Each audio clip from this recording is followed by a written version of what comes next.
가랑비가 내리던 밤, 택시는 천천히 도심 속 도로를 달리고 있었습니다. 갑자기 왼편에서 불법 유턴 차량이 불쑥 나타납니다.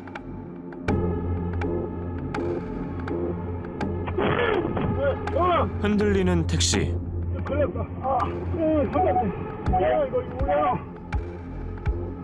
승객과 기사는 당황했습니다.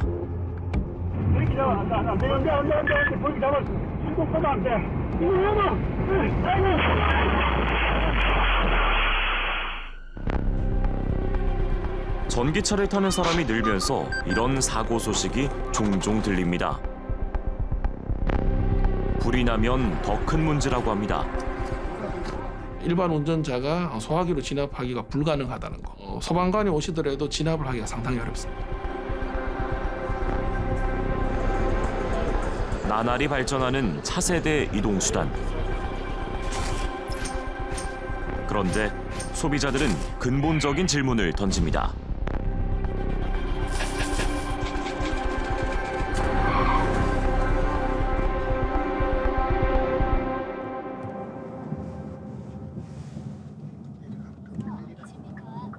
사고 현장으로 가는 길. 그날 사고는 30년 넘는 운전 경력에서 처음 겪는 일이었습니다. 개인 택시였는 게 1998년도. 개인 택시. 예, 이때까지 했는데 그게 25년 했거든요. 그리고 또 법인차가 돼도 한 12년 했거든요. 내가 무사고로 20년 무사고가 있어요. 있는데 지금 메달하고 다 벌어졌어요.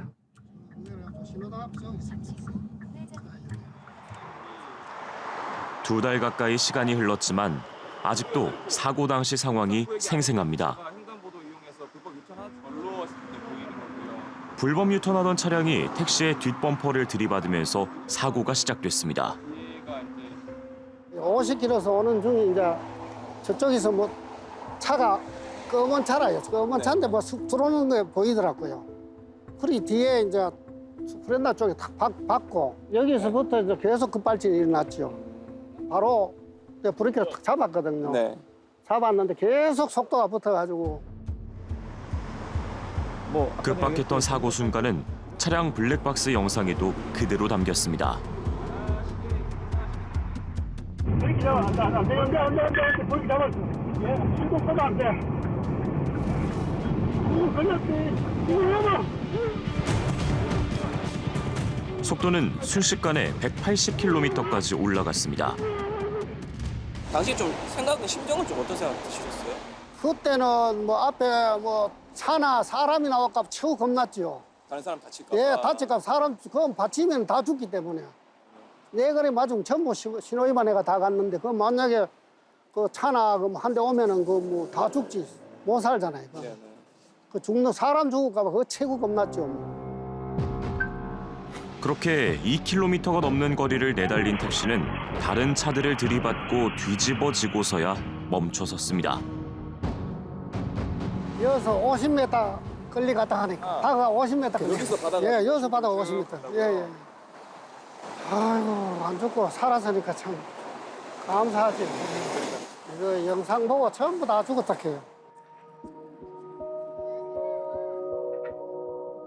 사고 이후 김 씨의 일상은 완전히 달라졌습니다.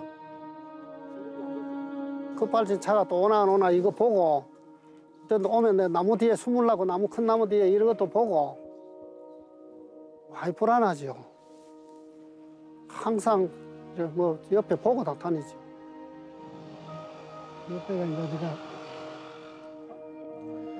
취재진에게 설명하려 사고 영상을 보여주다가도 끝내 고개를 돌리는 김 씨. 아이고. 이거 오래 가셨네요. 아무리 생각해도 급발진 사고라는 게 그의 주장입니다. 탁 받치자마자 그대로 받치고 바로 속도가 났어요.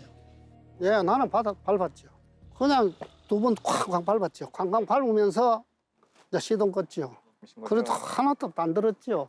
브레이크는 뭐 멈추치라고 계속 속도는 그대로 가니까 이것도 몇 번이나 밟았다 하니까 가면서.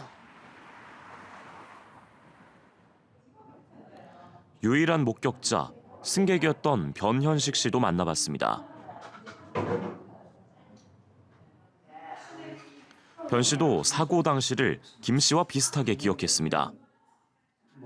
제가 공포감을 느끼지 않습니까? 충돌이 있으면 직후에 흉이 있을 거 아니에요? 그 1차 추돌 예, 말씀이죠. 1차 충돌 때. 예, 그 이후에 바로 속도가 올라. 예. 그때 이제 기사분이 브레이크를 밟았을 거지 않습니까? 안 되는 겁니다. 뭐 페달까지는 안 보였지만 이 브레이크 쪽 발을 밟는 걸로는 보이셨다는 거예요. 그렇죠. 왜냐하면 뭐 굉장히 큰 충격이 있었습니다. 그 충격에 의해 가지고 이게 제 상식은 거기 중앙 장치나 이런 것들이 혼선이 생기지 않았나 싶습니다. 그렇지 않고서는 그렇게 이게 막 엑셀 잘못 밟아서 가는 수준이 아니었거든요.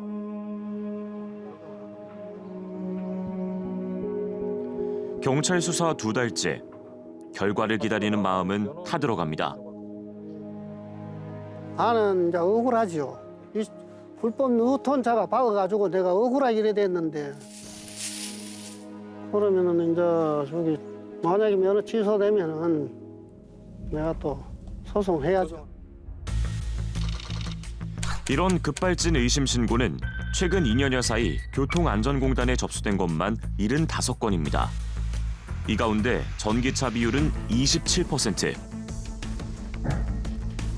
전체 차량 가운데 전기차 비율은 2%인 것을 감안하면 내연기관차에 비해 급발진 의심 신고가 유독 더 많습니다.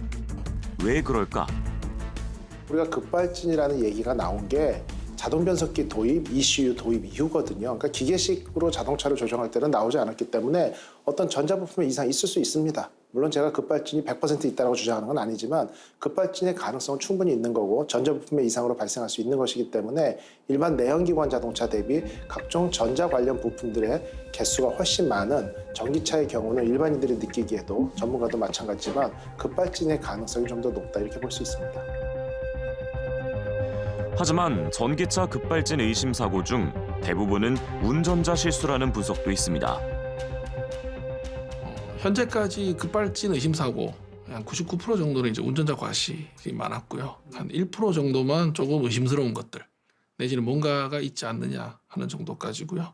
사실 제조사에서 책임이 있다고 밝혀진 경우는 아직까지 한 건도 없습니다. 이건 전 세계적으로요. 네. 운전 보조 장치, 흔히 뭐 자율주행이라고 이야기하는 이런 이제 많은 보조 장치들이 직접 차를 제어합니다.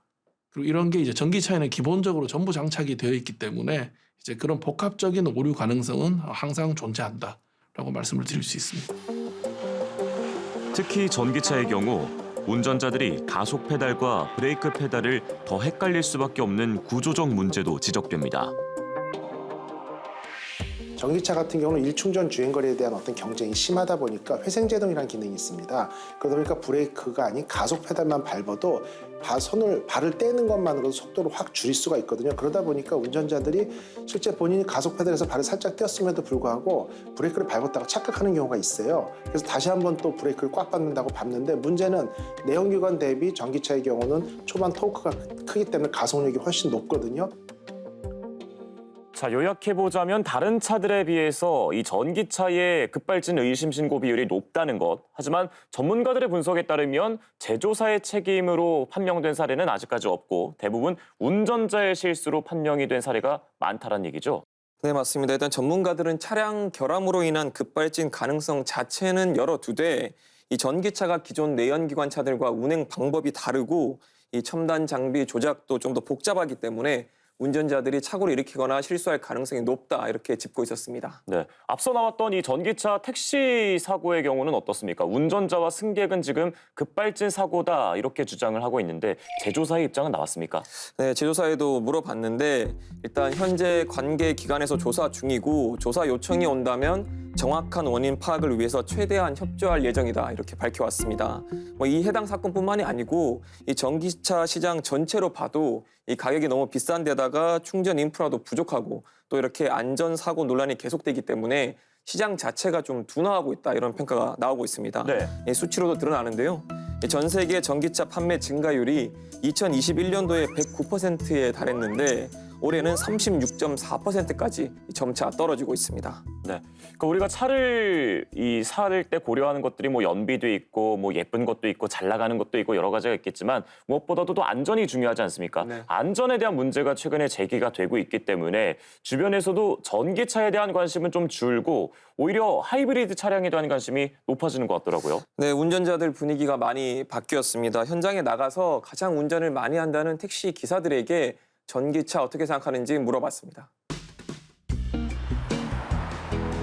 날마다 장시간 운전을 하는 택시기사들 사이에서도 전기차 선택은 뜨거운 감자입니다. 중형 세단으로 비교할 때 LPG차보다 초기 구매 비용이 1,000만 원 이상 더 들지만 연료비가 크게 줄기 때문입니다.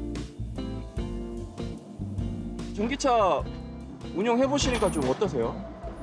나는 이보다 더 좋을 수 없어요. LPG 차 할 때도 내가 한 달에 한 5, 60만 원씩 때리는데 네. 지금 한 달 내내 해도 20만 원이 안 들어가요. 주변의 분들은 전기차 택시 좀 운영하신 기사님들은 반응은 좀 어땠어요? 근데 뭐 아직은 조금 더 기다려야 된다 그런 말 하는 사람도 있고 네. 뭐 나는 이야기하기를 충전만 편하면 무조건 전기차 바꿔야 된다. 택시기사들 사이에선 급발진 사고 우려는 생각보다 크진 않아 보였습니다. 조금 걱정되는데 근데 모든 차가 그렇지 않잖아요. 그 전기차뿐만 아니라 어떤 사고 요인은 일반 내연기관 차량도 다 가지고 있는 문제거든요. 네. 일부 소수 지금 그게 퍼센테이지 따지면 뭐 한 1% 될까? 그것도 안 될걸요 아마. 네. 그럼 말 그대로 걸어 다닐 때 교통사고 나가고 사람 죽었어요. 나 걸어 다니기 무서워. 안 걸어 다니는 거 똑같은 거예요. 네.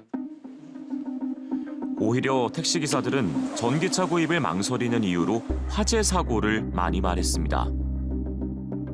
전기차 어떻게 생각하시는지? 다들 불 난다고 다 이거 망설이는데 뭘 전기차를 뭐하러 사? 그러면 주로 걱정하시는 거는 전기차 화재 났을 경우 걱정하시는 거예요? 그건 다 날아가는 거잖아. 차가 4, 5천만 원이 다 날아가 버리는데 그 불이 안 꺼지죠. 실제로 전기차는 화재에 취약할까? 최근 3년여 사이 발생한 전기차 화재 건수는 모두 120여 건. 등록 대수 대비 화재 발생 비율은 내연기관차에 비해 낮은 편입니다.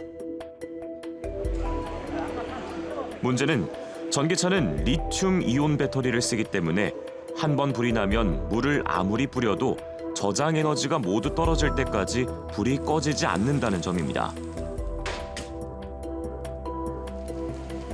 소방당국이 물이 찬 수조에 전기차를 통째로 담그는 방법을 고안할 정도입니다. 소화 방식이 한 3가지 정도 있거든요.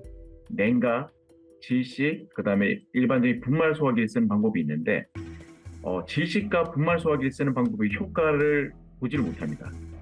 실제 현장에서는 밑에서 위로 뿌리는 상방향 주스를 통해서 화재 진압을 하고요. 그걸 보통 1차 진압이라고 하고 2차적으로 또 재발을 할 수 있기 때문에 저희가 다른 장소로 옮긴다든지 또는 이걸 그 장소에 놔둘 때는 수조에 담그는 방법을 통해서 완전 진압을 하고 있습니다. 화를 예방하면서 안전하게 진압하는 거에 대해서도 고민을 하고 있습니다.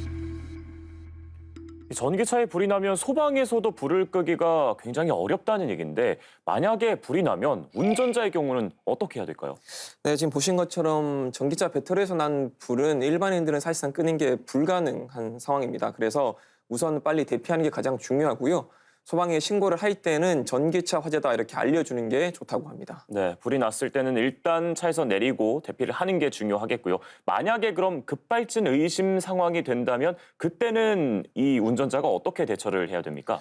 네, 전문가들 만나보니 다양한 대처법들 얘기를 했는데 가장 효율적으로 보이는 방법이 2가지였습니다. 소개를 해드리면 첫 번째는 2발로 동시에 브레이크를 꾹 밟으라는 얘기였습니다. 2발로요? 네, 브레이크 페달은 좀 더 폭이 넓죠. 그리고 가속 페달은 좁습니다. 그래서 2발로 밟게 되면 본인이 페달을 착각한 여부와 관계없이 브레이크 페달을 밟게 된다는 겁니다.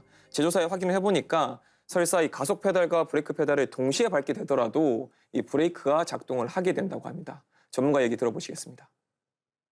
시동 버튼을 눌러서 꺼라, 중립으로 놔라. 근데 당황하면 어렵거든요. 근데 최근에 나온 가장 합리적인 방법은 제가 설명을 드리면 일단은 브레이크를 본인은 밟았다고 착각을 하는 경우가 대부분입니다. 그런데 차가 멈추지 않고 계속 갈 경우에는 두 발로 꽉 밟아라 이 얘기를 하고 싶습니다. 왜냐하면 최근까지 출시된 모든 자동차들은 가속 페달은 두 발로 밟을 수가 없습니다. 좁아서요. 브레이크는 두 발로 밟을 수 있어요. 그래서 무조건 두 발로 브레이크를 꽉 밟으세요라고 얘기를 하면 본인이 두 발로 밟는 노력을 하다 보면 가속 페달을 착각해서 밟았다는 걸 인지할 수 있거든요. 그래서 나온 얘기, 급발진이라고 의심된다. 두 발로 꽉 밟아라입니다. 네, 그리고 한 가지 더 있습니다. 두 번째는 가장 가까운 곳을 들이받아서 차를 일단 세우라는 겁니다. 이 가장 가까운 앞차의 차량 범퍼나 가까운 평평한 벽면 등을 들이받는 게 차라리 피해를 줄일 수 있다고 하고요. 이 전봇대 같은 폭이 좁은 구조물은 피하는 게 좋다고 합니다. 역시 전문가 의견 들어보시겠습니다. 중립으로 바꾸는 연습 좀 하셔야 되고요. 그다음 두 번째는 만약에 급발진이다라고 생각이 되면은 가장 평평한 곳, 예를 들어서 뭐 벽이라든지 아니면은 이제 앞차라든지 이런 물건들을 쳐다보시는 게 좋습니다. 이게 운전은 본능적으로요. 눈이 가는 쪽으로 차가 가게 돼 있습니다. 그래서 이걸 피해서 뭔가를 자꾸 속도를 높이셔서 더 위험하게 만들지 마시고요. 초기에 이제 가속이 붙는 시점에 그냥 부딪혀서 세우는 게 가장 이제 안전한 방법이라고 생각을 합니다. 자, 이 전기차의 급발진 의심 상황이 됐을 때는 두 발로 브레이크 페달을 밟거나 아니면 가장 가까운 곳에 부딪혀서 멈춰야 된다. 전기차를 운전하시는 분들이나 앞으로 운전할 의향이 있는 분들께서는 반드시 기억을 하셔야 될 것 같습니다. 정현우 기자 고생하셨습니다. 네.